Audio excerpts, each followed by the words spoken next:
Hello,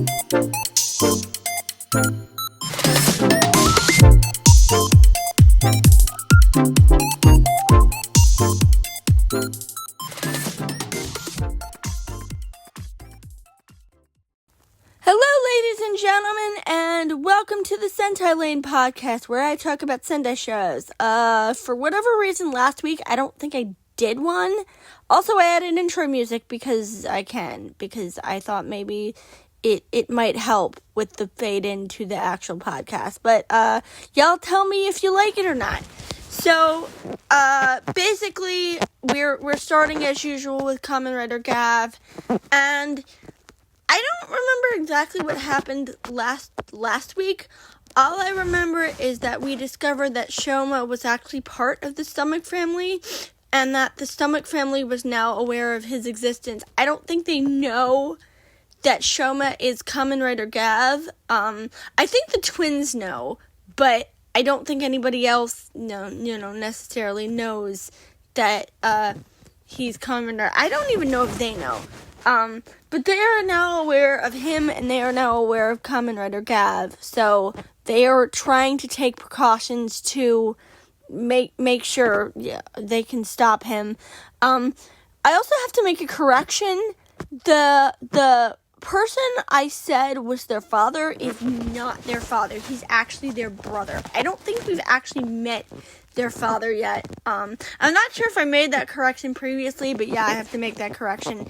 It's weird though, because he's like 40 in real life, so why, and clearly the twins and Glada are like in their 20s, so why do we have siblings who are in their 20s and then like somebody who's 40? That's really weird to me. That's like a huge weird age gap, but that's neither here nor there. So this week, Hanto discovers that the chief who raised him has been compressed. But compression, if you remember, they are taking humans and turning them into these little figurines that they use for spice. And he discovers this, so he decides to go to that professor that he's been hanging around with, and have something inserted into him to make him secrete fluids like a granute so he can turn into a Kamen Rider. I do not trust that professor. I think he's creepy as hell. Something is off about him, and I'm surprised anybody would trust him with a 10-foot pole. But I guess revenge colors your view. So he does that, and naturally he's a little bit wobbly the first time he goes out because he just had surgery, and I'm surprised I'm not surprised the professor did not tell him to wait, because he seemed very untrustworthy. But he does defeat the Granute, so there's that. I am surprised he didn't just go and ask and find Kamen Rider Gav and ask him if he could fix it. I guess it's because the thing is chipped, but then the answer is, why don't you just fix the chip? Why don't you just fix the plastic? Wouldn't that make, I don't know. I guess he's not thinking through because he's blinded by revenge. Meanwhile, Shoma is rescued by a Granute, because obvious. And they decide to become friends, and they start hanging out. That's basically the gist of his role right now. Because this week was about Hanto, and I actually appreciate that, because it's nice to get other character development, because recently I watched Dawn Brothers, and my biggest problem with it is that only a few characters got development. Most of the cast got zero development whatsoever, and I hated that. So it's nice that when a show actually focuses on other characters and, actually gives them storylines.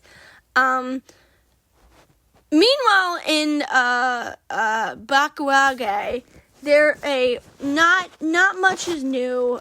Genba tries to fight Disrace, and Disrace kicks his ass because obvious. As I said previously, I'm surprised he doesn't do the same thing to Genba that he did to Metarex, because I'm pretty sure he can do that, but maybe not. I don't know. This week's Auto Monster is actually my favorite because this week's Auto Monster basically forces people into a conga line. I'm not making that up. He actually, forces them to connect each other and they start congaing down the road.